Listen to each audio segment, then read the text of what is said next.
नमस्कार दोस्तों, स्वागत है रश्मि रथी के द्वितीय सर्ग में।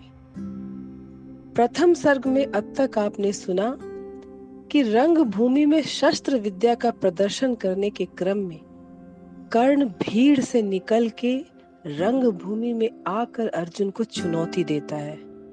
उसका तेज, अतुलित पराक्रम और आत्मविश्वास देखकर द्रोणाचार्य और कृपाचार्य को भी यह आभास हो जाता है कि यह वीर अर्जुन के श्रेष्ठ धनुर्धर होने की राह में बाधा बन सकता है। इसलिए अर्जुन के साथ शस्त्रार्थ करने के क्रम में उसके सामने राजपुत्र या राजा होने की शर्त रखी गई। अब कर्ण तो सूत पुत्र समझा जाता था, इसलिए ये तो हो ही नहीं सकता था कि वह अर्जुन के साथ शस्त्रार्थ कर पाए। किंतु ऐसे समय में दुर्योधन ने उसे अपना मुकुट पहनाकर अंग देश का राजा बनाया और भरे समाज में उसको प्रतिष्ठा दिलाई। उसके इस एहसान के तले कर्ण हमेशा के लिए दब गया। उधर कुंती को भी यह एहसास हो गया कि कर्ण उसी की प्रथम संतान है जिसका उसने त्याग कर दिया था। अब आगे की कहानी द्वितीय सर्ग में।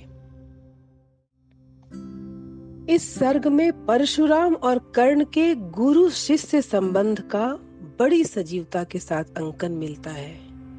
कर्ण को सर्वश्रेष्ठ धनुर्धर बनाने के लिए स्वयं के लिए उसे सर्वश्रेष्ठ गुरु की आवश्यकता थी और वह जानता था कि द्रोणाचार्य तो उसे सिखाएंगे नहीं, बल्कि एकलव्य की तरह उसका भी अंगूठा ही मांग पड़ेंगे। और द्रोणाचार्य से बढ़कर सिर्फ परशुराम ही थे, परंतु वे तो सिर्फ ब्राह्मणों को ही सिखाते थे। हार कर कर्ण ने परशुराम के समक्ष अपनी जाति छुपाई और उनसे यह झूठ बोला कि वह एक ब्राह्मण कुमार है। कर्ण के इस झूठ से अनभिज्ञ परशुराम ने उसमें विचित्र तेज और आत्मविश्वास देखा और उसे सहर्ष ही शिक्षा देने को तैयार हो गए। परंतु एक घटना के कारण अंत में उसका झूठ खुल जाता है और बहुत प्रिय होने के बावजूद उसे परशुराम जी के शाप का भागी बनना पड़ता है। यह पूरा सर्ग कर्ण की बेमिसाल गुरु भक्ति तथा उसके झूठ के पकड़े जाने की ही कहानी है। आइए सुनते हैं। शीतल विरल एक कानन शोभित आदित्य का के ऊपर, कहीं उत्स प्रस्रवण चमकते झरते कहीं शुभ्र निर्झर। जहाँ भूमि समतल सुंदर है नहीं दिखते हैं पाहन, हरियाली के बीच खड़ा है विस्तृत एक उटज पावन। आस पास कुछ कटे हुए पीले धन खेत सुहाते हैं, शशक मूस गिलहरी कबूतर घूम घूम कण खाते हैं। कुछ तंद्रिल अलसित बैठे हैं, कुछ करते शिशु का लेहन, कुछ खाते शाकल्य दिखते बड़े तुष्ट सारे गोधन। हवन अग्नि बुझ चुकी गंध से वायु अभी पर माती है, भीनी भीनी महक प्राण में मादकता पहुंचाती है। धूम धूम चर्चित लगते हैं तरु के श्याम छदन, कैसे झपक रहे हो शिशु के अलसित कजरारे लोचन जैसे। बैठे हुए सुखद आतप में मृग रोमंथन करते हैं, वन के जीव विवर से बाहर हो विश्रब्ध विचरते हैं। सूख रहे चीवर रसाल की नन्ही झुकी टहनियों पर नीचे बिखरे हुए पड़े हैं इंगुद से चिकने पत्थर। अजिन दर्भ पालाश कमंडलू एक और तप के साधन, एक और है टंगे धनुष तुनीर तीर बरछे भीषण। चमक रहा तृण कुटी द्वार पर एक परशु आभाशाली, लौह दंड पर जड़ित पड़ा हो मानो अर्ध अंशुमाली। श्रद्धा बढ़ती अजिन दर्भ पर परशु देख मन डरता है, युद्ध शिविर या तपो भूमि यह समझ नहीं कुछ पड़ता है। हवन कुंड जिसका यह उसके ही क्या है ये धनुष कुठार, जिस मुनि की यह स्त्रुआ उसी की कैसे हो सकती तलवार। आई है वीरता तपोवन में क्या पुण्य कमाने को, या संन्यास साधना में है दैहिक शक्ति जगाने को। मन ने तन का सिद्ध यंत्र अथवा शस्त्रों में पाया है, या कि वीर कोई योगी से युक्ति सीखने आया है। परशु और तप, ये दोनों वीरों के ही होते श्रृंगार। क्लीव ना तो तप ही करता है, ना तो उठा सकता तलवार। तप से मनुज दिव्य बनता है, षड विकार से लड़ता है। तन की समर भूमि में लेकिन काम खड्ग ही करता है। किंतु कौन नर तपोनिष्ठ है यहाँ धनुष धरने वाला, एक साथ यज्ञाग्नि और असी की पूजा करने वाला। कहता है इतिहास जगत में हुआ एक ही नर ऐसा, रण में कुटिल काल सम क्रोधी, तप में महासूर्य जैसा। मुख में वेद, पीठ पर तरकश, कर में कठिन कुठार विमल। शाप और शर दोनों ही थे जिस महान ऋषि के संबल। यह कुटीर है उसी महामुनि परशुराम बलशाली की, भृगु के परम पुनीत वंशधर व्रति वीर प्रणपाली की। हाँ हाँ वही, कर्ण की जांघों पर अपना मस्तक धरकर सोए हैं तरुवर के नीचे, आश्रम से किंचित हटकर। पत्तों से छन छन कर मीठी धूप माघ की आती है, पड़ती मुनि की थकी देह पर और थकान मिटाती है। कर्ण मुग्ध हो भक्ति भाव में मग्न हुआ सा जाता है, कभी जटा पर हाथ फेरता, पीठ कभी सहलाता है। चढ़े नहीं चींटियां बदन पर, पड़े नहीं तृणपात कहीं। कर्ण सजग है उचट न जाए, गुरुवर की कच्ची नींद नहीं। वृद्ध देह तप से कृष्ण काया, उस पर आयुध संचालन। हाय पड़ा श्रम भार देव पर, असमय यह मेरे कारण। किंतु वृद्ध होने पर भी अंगों में है क्षमता कितनी, और रात दिन मुझ पर दिखलाते रहते ममता कितनी। कहते हैं ओ वत्स, पुष्टिकर भोग न तू यदि खाएगा, मेरे शिक्षण की कठोरता को कैसे सह पाएगा। अनुगामी यदि बना कहीं तू, खान पान में भी मेरा सूख जाएगा, लहू बचेगा, हड्डी भर ढांचा तेरा। जरा सोच कितनी कठोरता से मैं तुझे चलाता हूँ, और नहीं तो एक पाव दिन भर में रक्त जलाता हूँ। इसकी पूर्ति कहाँ से होगी बना अगर तू सन्यासी, इस प्रकार तो चबा जाएगी तुझे भूख सत्यानाशी। पत्थर सिंहों मांसपेशियां, लोहे से भुजदंड अभय, नस नस में हो लहर आग की, तभी जवानी पाती जय। विप्र हुआ तो क्या रखेगा रोक अभी से खाने पर, कर लेना घनघोर तपस्या वय चतुर्थ के आने पर। ब्राह्मण का है धर्म त्याग, पर क्या बालक भी त्यागी हो। जन्म साथ शिलोंच वृत्ति के ही क्या वे अनुरागी हो। क्या विचित्र रचना समाज की, गिरा ज्ञान ब्राह्मण घर में। मोती बरसा वैश्य वेश्म में, पड़ा खड्ग क्षत्रिय कर में। खड्ग बड़ा उद्धत होता है, उद्धत होते हैं राजे, इसीलिए तो सदा बजाते रहते हैं वे रण के बाजे। और करे ज्ञानी ब्राह्मण क्या, असी विहीन मन डरता है। राजा देता मान भूप का, वह भी आदर करता है। सुनता कौन यहाँ ब्राह्मण की, करते सब अपने मन की। डूबो रही शोणित में भूको, भूपों की लिप्सा रण की। और रण भी किस लिए, नहीं जग से दुख दैन्य भगाने को, पर शोषक पथ भ्रांत मनुज को नहीं धर्म पर लाने को। रण केवल इसलिए कि राजे और सुखी हो, मानी हो, और प्रजाएं मिले उन्हें वे और अधिक अभिमानी हो। रण केवल इसलिए कि वे कल्पित अभाव से छूट सके, बढ़े राज्य की सीमा जिससे अधिक जनों को लूट सके। रण केवल इसलिए कि सत्ता बढ़े नहीं पत्ता डोले, भूपों के विपरीत न कोई कहीं कभी कुछ भी बोले। जो जो मिलती विजय अहम नरपति का बढ़ता जाता है, और जोर से वह समाज के सिर पर चढ़ता जाता है। अब तो है यह दशा कि जो कुछ है वह राजा का बल है। ब्राह्मण खड़ा सामने केवल लिए शंख गंगा जल है, और तेज कहाँ ब्राह्मण में, अविवेकी राजा को रोक सके।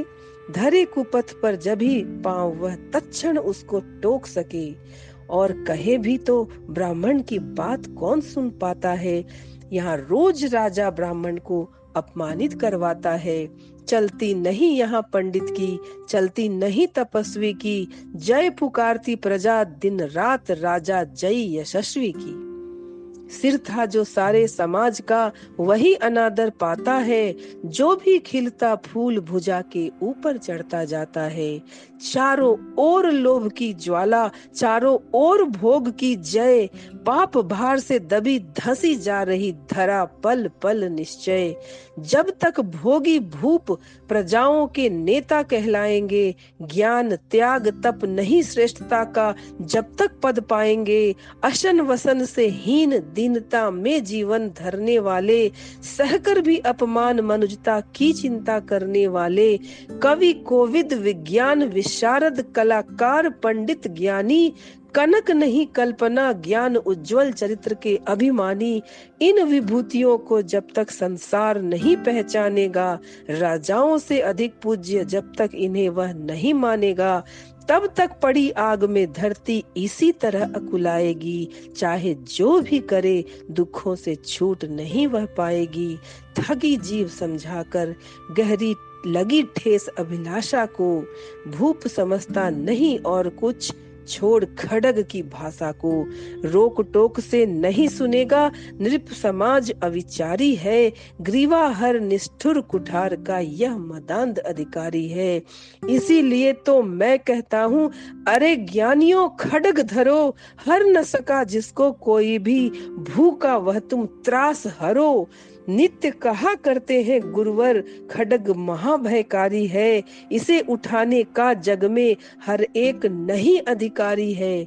वही उठा सकता है इसको जो कठोर हो कोमल भी, जिसमें धीरता वीरता और तपस्या का बल भी। वीर वही है जो कि शत्रु पर जब भी खड्ग उठाता है, मानवता के महागुणों की सत्ता भूल न जाता है। सीमित जो रख सके खड्ग को, पास उसी को आने दो, विप्र जाति के सिवा किसी को मत तलवार उठाने दो। जब जब मैं शरचाप उठाकर करतब कुछ दिखलाता हूँ, सुनकर आशीर्वाद देव का धन्य धन्य हो जाता हूँ। जियो जियो ऐ वत्स, तीर तुमने कैसा यह मारा है, दहक उठा वन उधर, इधर फूटी निर्झर की धारा है। मैं शंकित था ब्राह्म वीरता मेरे साथ मरेगी क्या, परशुराम की याद विप्र की जाति न जुगा धरेगी क्या। पाकर तुम्हें किंतु इस वन में मेरा हृदय हुआ शीतल, तुम अवश्य ढोओगे मुझको, मुझ में है जो तेज अनल। जियो जियो ब्राह्मण कुमार, तुम अक्षय कीर्ति कमाओगे, एक बार तुम भी धरती को निक्षत्रिय कर जाओगे। निश्चय तुम ब्रह्म कुमार हो, कवच और कुंडल धारी, तप कर सकते और पिता माता किसके इतना भारी। किंतु हाय, ब्राह्मण कुमार सुनकर प्राण कांपने लगते हैं, मन उठता धिक्कार, हृदय में भाव ग्लानि के जगते हैं। गुरु का प्रेम किसी को भी क्या ऐसे कभी खला होगा, और शिष्य ने कभी किसी गुरु को इस तरह छला होगा। पर मेरा क्या दोष, हाय मैं और दूसरा क्या करता, पी सारा अपमान द्रोण के मैं कैसे पैरों पड़ता। और पांव पड़ने से भी क्या गूढ़ ज्ञान सिखलाते वे, एकलव्य सा नहीं अंगूठा क्या मेरा कटवाते वे। हाय कर्ण तू क्यों जन्मा था, जन्मा तो क्यों वीर हुआ, कवच और कुंडल भूषित भी तेरा अधम शरीर हुआ। धंस जाए वह देश अतल में, गुण की जहां नहीं पहचान, जाति गोत्र के बल से ही आदर पाते हैं जहां सुजान। नहीं पूछता है कोई तुम व्रती वीर या दानी हो, सभी पूछते मात्र यही तुम किस कुल के अभिमानी हो। मगर मनुज क्या करे, जन्म लेना तो उसके हाथ नहीं, चुनना जाति और कुल अपने बस की तो बात नहीं। मैं कहता हूँ अगर विधाता नर को मुट्ठी में भरकर कहीं छींट दे ब्रह्मलोक से ही नीचे भूमंडल पर, तो भी विविध जातियों में ही मनुष्य यहाँ आ सकता है। नीचे है क्यारियां बनी तो बीज कहाँ जा सकता है। कौन जन्म लेता किस कुल में, आकस्मिक ही है यह बात, छोटे कुल पर किंतु यहाँ होते तब भी कितने आघात। हाय जाति छोटी है तो फिर सभी हमारे गुण छोटे, जाति बड़ी तो बड़े बने वे रहे लाख खोटे। गुरु को लिए कर्ण चिंतन में था जब मग्न अचल, तभी एक विषकीट कहीं से आसन के नीचे बैठा। वज्र दंष्ट वह लगा कर्ण के उर को कुतर कुतर खाने, और बनाकर छिद्र मांस में मंद मंद भीतर जाने। कर्ण विकल हो उठा, दुष्ट भौरे पर हाथ धरे कैसे, बिना हिलाए अंग कीट को किसी तरह पकड़े कैसे। पर भीतर उस धसे कीट तक हाथ नहीं जा सकता था, बिना उठाए पांव शत्रु को कर्ण नहीं पा सकता था। किंतु पांव के हिलते ही गुरुवर की नींद उचट जाती, सहम गई यह सोच कर्ण की भक्तिपूर्ण विवल छाती। उसने सोचा, अतः कीट यह पिए रक्त पीने दूंगा, गुरु की कच्ची नींद तोड़ने का पर पाप नहीं लूंगा। बैठा रहा अचल आसन से कर्ण बहुत मन को मारे, आह निकाले बिना शिला सी सहनशीलता को धारे। किंतु गर्म लहू की धार जो सहसा आन लगी तन में, परशुराम जग पड़े रक्त को देख हुए विस्मित मन में। कर्ण झपट कर उठा, इंगितों में गुरु से आज्ञा लेकर बाहर किया कीट को उसने छत में से उंगली देकर। परशुराम बोले, शिव शिव तूने यह की मूर्खता बड़ी, सहता रहा अचल जाने कब से ऐसी वेदना कड़ी। तनिक लजाकर कहा कर्ण ने, नहीं अधिक पीड़ा मुझको, महाराज क्या कर सकता है यह छोटा कीड़ा मुझको। मैंने सोचा हिला डुला तो वृथा आप जग जाएंगे, क्षण भर जो विश्राम मिला तो नाहक उसे गवाएंगे। निश्चल बैठा रहा सोच यह कीट स्वयं उड़ जाएगा, छोटा सा यह जीव मुझे कितनी पीड़ा पहुंचाएगा। पर यह तो भीतर धंसता ही गया, मुझे हैरान किया। लज्जित हूँ इसलिए कि सब कुछ स्वयं आपने देख लिया। परशुराम गंभीर हो गए, सोच न जाने क्या मन में। फिर सहसा क्रोधाग्नि भयानक भबक उठी उनके तन में। दांत पीस आंखें तरेर कर बोले, छली कौन है तू, ब्राह्मण है या और किसी अभिजन का पुत्र बलि है तू। सहनशीलता को अपनाकर ब्राह्मण कभी न जीता है, किसी लक्ष्य के लिए नहीं अपमान हलाहल पीता है। सह सकता जो कठिन वेदना, पी सकता अपमान वही, बुद्धि चलाती जिसे तेज का कर सकता बलिदान वही। तेज पुंज ब्राह्मण तिल तिल कर जले, यह नहीं हो सकता, किसी दशा में स्वभाव अपना वह कैसे खो सकता। कसक भोगता हुआ विप्र निश्चल कैसे रह सकता है, इस प्रकार की चुभन वेदना क्षत्रिय ही सह सकता है। तू अवश्य क्षत्रिय है पापी, बता न तो फल पाएगा, परशुराम के कठिन शाप से अभी भस्म हो जाएगा। क्षमा क्षमा हे देव दयामय, गिरा कर्ण गुरु के पद पर, मुख विवर्ण हो गया, अंग कांपने लगे भय से थर थर। सूत पुत्र हूँ मैं कर्ण, करुणा का अभिलाषी हूँ, जो भी हूँ पर देव आपका अनुचर अंतेवासी हूँ। छली नहीं मैं हाय, किंतु छल का ही तो यह काम हुआ। आया था विद्या संचय को, किंतु व्यर्थ बदनाम हुआ। बड़ा लोभ था बनु शिष्य में कार्तवीर्य के जेता का। तपोदीप्त शूरमा विश्व के नूतन धर्म प्रणेता का। पर शंका थी मुझे, सत्य का अगर पता पा जाएंगे, महाराज मुझ सूत पुत्र को कुछ भी नहीं सिखलाएंगे। बता सका मैं नहीं इसी से प्रभु, जाति अपनी छोटी, करे देव विश्वास, भावना और न थी कोई खोटी। पर इतने से भी लज्जा में हाय गड़ा सा जाता हूँ, मारे बिना हृदय में अपने आप मरा सा जाता हूँ। छल से पाना मान जगत में किल्विश है, मल ही तो है, ऊंचा बना आपके आगे सचमुच यह छल ही तो है। पाता था सम्मान आज तक दानी व्रती बलि होकर, अब जाऊंगा कहाँ स्वयं के गुरु के सामने छली होकर। करे भस्म ही मुझे देव, सम्मुख है मस्तक नत मेरा, एक कसक रह गई नहीं पूरा जीवन का व्रत मेरा। गुरु की कृपा शाप से जलकर अभी भस्म हो जाऊंगा, पर मदांध अर्जुन का मस्तक देव कहाँ मैं पाऊंगा। यह तृष्णा यह विजय कामना मुझे छोड़ क्या पाएगी। प्रभु अतृप्त वासना मरे पर भी मुझको भरमाएगी। दुर्योधन की हार देवता कैसे सहन करूंगा मैं। अभय देख अर्जुन को मरकर भी तो रोज मरूंगा मैं। परशुराम का शिष्य कर्ण पर जीवन दान न मांगेगा, बड़ी शांति के साथ चरण को पकड़ प्राण निज त्यागेगा। प्रस्तुत हूँ दे शाप किंतु अंतिम सुख तो यह पाने दे, इन्हीं पाद पद्मों के ऊपर मुझको प्राण गंवाने दे। लिपट गया गुरु के चरणों से विकल कर्ण इतना कहकर, दो कणिकाएं गिरी अश्रु की गुरु की आंखों से बहकर। बोले हाय कर्ण तू ही प्रतिभट अर्जुन का नामी है, निश्चल सखा धार्त राष्ट्रों का विश्व विजय का कामी है। अब समझा किस लिए रात दिन तू वैसा श्रम करता था, मेरे शब्द शब्द को मन में क्यों सीपी सा धरता था।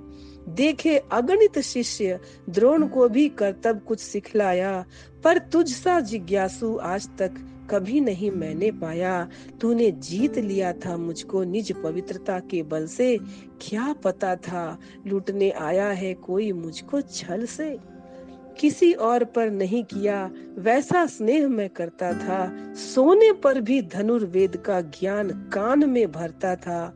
नहीं किया कार्पण्य दिया जो कुछ था मेरे पास रतन, तुझमें निज को सौंप शांत हो अभी अभी प्रमुदित था मन।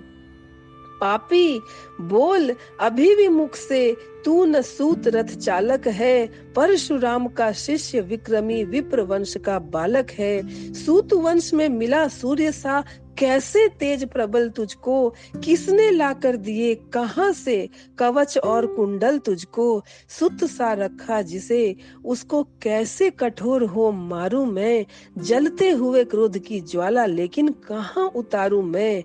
पद पर बोला कर्ण दिया था जिसको आंखों का पानी, करना होगा ग्रहण उसी को अनल। आज है गुरु ज्ञानी बरसाइए अनल आंखों से, सिर पर उसे संभालूंगा। दंड भोग जल कर मुनि सत्तम, छल का पाप छुड़ा लूंगा। परशुराम ने कहा कर्ण तू भेद नहीं मुझको ऐसे, तुझे पता क्या सता रहा है मुझको असमंजस कैसे। पर तूने छल किया दंड उसका अवश्य ही पाएगा, परशुराम का क्रोध भयानक निष्फल कभी न जाएगा। माना था पुत्र इसी से प्राण दान तो देता हूँ, पर अपनी विद्या का अंतिम तेज हर लेता हूँ। सिखलाया ब्रह्मास्त्र तुझे जो काम नहीं वह आएगा, है यह मेरा शाप समय पर उसे भूल तू जाएगा। कर्ण विकल हो खड़ा हुआ कह हाय किया यह क्या गुरुवर, दिया शाप अत्यंत निदारुण लिया नहीं जीवन क्यों हर। वर्षों की साधना साथ ही प्राण नहीं क्यों लेते हैं, अब किस सुख के लिए मुझे धरती पर जीने देते हैं।